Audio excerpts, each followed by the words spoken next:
They compared me to my cousin my entire life. I spent 25 years trying to catch up to someone I was never racing against. The day I stopped, nobody knew what to say. Posted to r/true off my chest. My cousin's name is Dev. I have been hearing his name my entire life as a unit of measurement. Not Dev himself. I want to be clear about that because Dev is not the villain of this story and has never done anything to deserve being one. Dev is a person I grew up alongside at family gatherings and who I genuinely like, who is smart and accomplished and who has, as far as I can tell, no idea that his existence has been used as a calibration device for mine since roughly the age of 7. Dev got into the science program. Dev made varsity.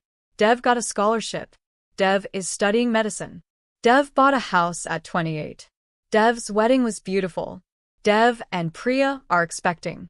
Every milestone of Dev's life has arrived in my family's conversations as a benchmark against which my corresponding milestone was measured, and, more often than not, found slightly short. I am 33 years old. I have been running this race for 26 years. 3 months ago, I stopped running. What happened next is what I want to tell you. My name is Rohan. Dev is my mother's brother's son, which makes him my first cousin, which makes him exactly the wrong distance, close enough to be relevant, far enough to be idealized. If he were my brother, the comparison would have friction, would have to survive daily reality. At the cousin distance, he existed in the family's imagination at a slight remove from ordinary life, which meant his accomplishments arrived as polished facts rather than messy processes. Nobody saw Dev fail a test. Nobody saw Dev struggle with the relationship. Nobody saw the version of Dev that exists between the highlight reel moments that my family reported back to me across 26 years of family gatherings. I saw the highlight reel. I was measured against it. My parents, my mother Sunita and my father Prakash, are not bad people. I want to say that with the same sincerity, I have been saying it in my head for years while also sitting with the truth that good people cause real harm through patterns they have never examined. What they did was not calculated.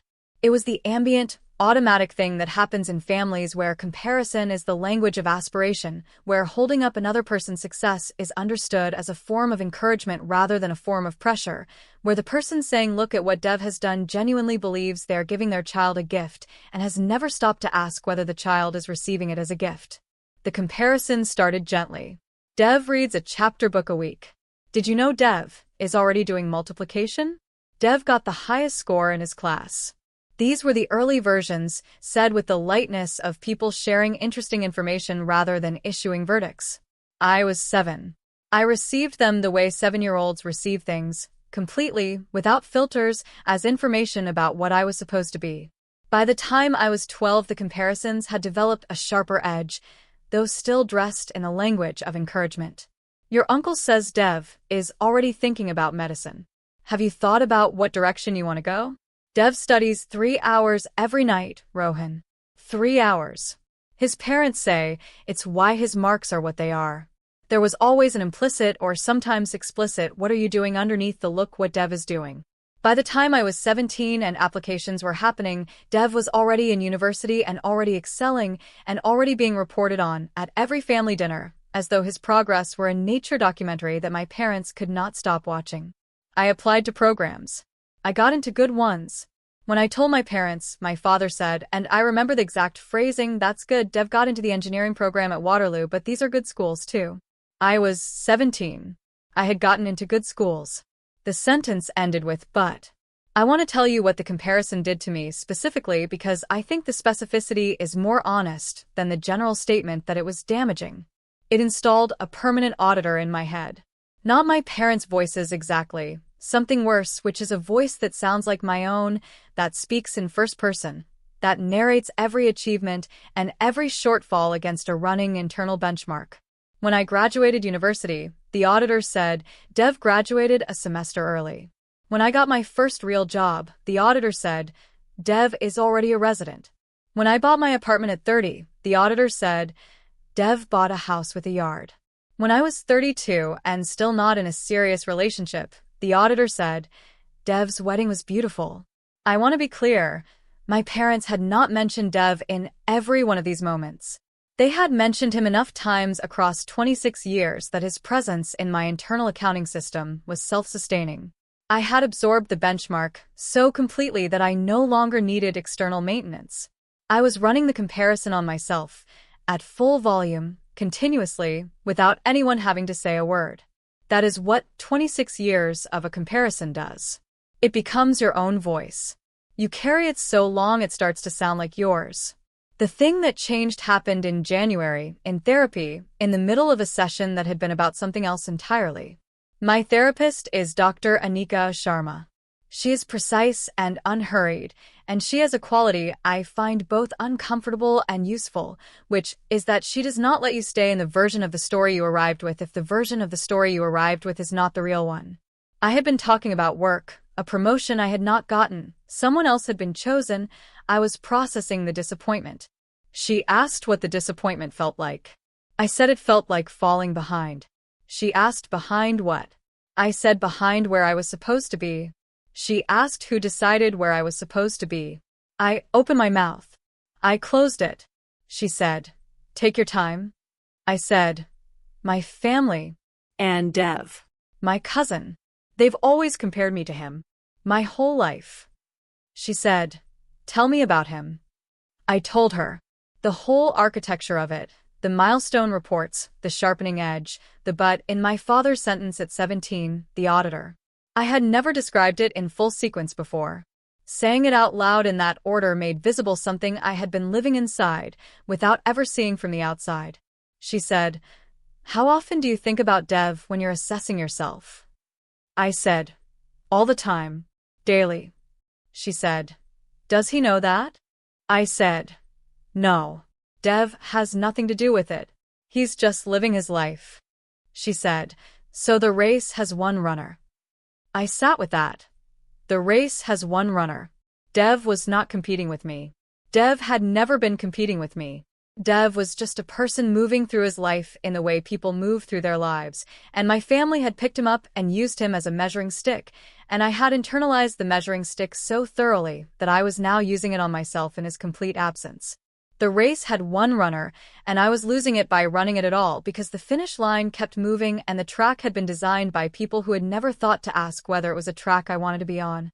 I said, "I've been racing someone who isn't racing." She said, "What would happen if you stopped?" Stopping looked like this. It looked like a family dinner in February at which my uncle mentioned, in the comfortable way he always mentions it, that Dev and Priya were moving to a bigger house now that a second baby was coming. He said it with the genuine pride of a father, which is appropriate. It is his son, he is proud. He looked at me briefly after saying it, the reflexive check. I said, "That's wonderful. Dev and Priya must be excited." And then I returned to my food. That was it. No deflection, no self-deprecation, no quiet accounting in my head of what Dev's house meant relative to my apartment. No performance of either confidence or inadequacy. Just, "That's wonderful," and then back to the dowel. My uncle looked slightly uncertain, as though he had extended a measuring tape and found nothing to measure against.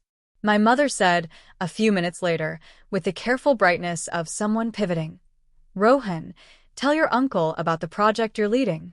I told my uncle about the project. Not defensively, not to compete with Dev's house, just because it was mine, and I was glad to be doing it. My uncle said it sounded interesting. The conversation moved on. Nothing dramatic happened. No confrontation, no revelation.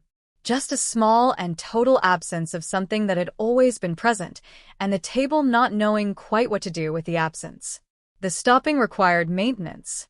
That is the thing I want to tell you that I did not expect. Stopping the comparison was not a decision I made once.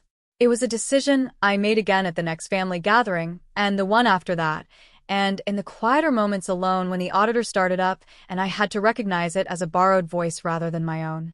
It was a practice, not a resolution. Some days I managed it with ease. Some days I caught myself mid-audit before I could complete it. Some days I completed it and then had to notice I had completed it and choose not to act on it. Dr. Sharma said this was the work. Not the dramatic single moment of stopping, but the daily, undramatic recommitment to running your own race. The one with your own finish line, your own terms, your own assessment of what done looks like. I asked her what my finish line was. She said, "What do you want your life to look like when you feel good about it? Not compared to anyone. Just, what would good look like for you?"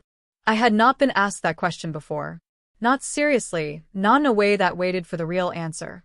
I had been asked what I was doing relative to what I could be doing, what I had achieved relative to what was achievable, where I was on the invisible scale that had Dev at the high end. I had not been asked to imagine success entirely in my own terms. I am still working on the answer. It involves the project I am leading, which I am genuinely proud of. It involves my apartment, which is small and mine, and full of things I chose. It involves my friend Kabir, who has been my closest friend for 15 years and who last month said I seemed lighter, and when I asked what he meant he said, "Less like you're running somewhere, and more like you're just here." Just here. That is not a destination I have arrived at. It is a direction I am pointed. My family does not fully know what to do with the version of me that does not engage the comparison. I want to be honest about this because I think it is the most interesting part of the aftermath. They do not know how to respond to me because for 26 years, I have been a predictable participant in a familiar dynamic. The comparison was a system that required my engagement to function. My parents would reference Dev. I would register the benchmark internally and respond with the behavior of someone who has registered a benchmark, trying harder, performing adequacy, explaining my choices in relation to his, and the cycle would continue. When I stepped out of my role in the cycle had nothing to run on. My mother, at a recent dinner, mentioned that Dev had gotten a significant professional recognition. She said it in the way she always says these things, with the brief look in my direction, that is the system checking for input. I said, "That's a big deal. He must have worked hard for it." And then I asked her about her garden, which she has been expanding this spring, and which she is genuinely proud of. She talked about the garden for 10 minutes. She was happy. She was not performing the comparison. She was talking about something she loved because I had given her a different door to walk through. At the end of the evening, she hugged me goodbye and said, without apparent awareness of what she was saying, "You seem happy lately, Rohan." I said, "I am." She said, "What changed?" I said, "I stopped trying to be Dev." She looked at me for a moment. I think something crossed her face that was more than she was ready to say out loud. She said, "You were never supposed to be Dev." I said, "I know. I just needed to actually stop." She said, "I didn't realize we had made you feel." I said, "Mom, it's okay. We're figuring it out." She hugged me again. I let her. Dev and I had lunch last month. Just us, which had never happened before in our adult lives. Our relationship had always existed inside family gatherings, never independently. He suggested it. I said yes. We talked for 3 hours. He is funny in a way I had not known because I had never been with him outside the performance of family occasions. He said something midway through lunch that I want to record here. He said, "Can I say something weird?" I said yes. He said, "I always felt like I was being watched at family things. Like what I did mattered in some way I didn't understand. It made me uncomfortable." I looked at him. I said, "You were being used as a benchmark. For me. My parents compared me to you my whole life." He was quiet for a moment. He said, "I didn't know that." I said, "I know you didn't." He said, "I'm sorry." I said, "It wasn't yours to be sorry for." He said, "Still." We sat with that for a moment.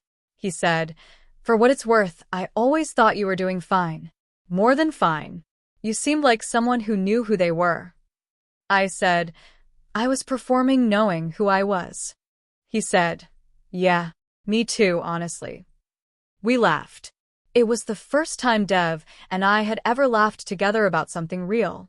I want to close with the thing I am most sure of, which is also the simplest.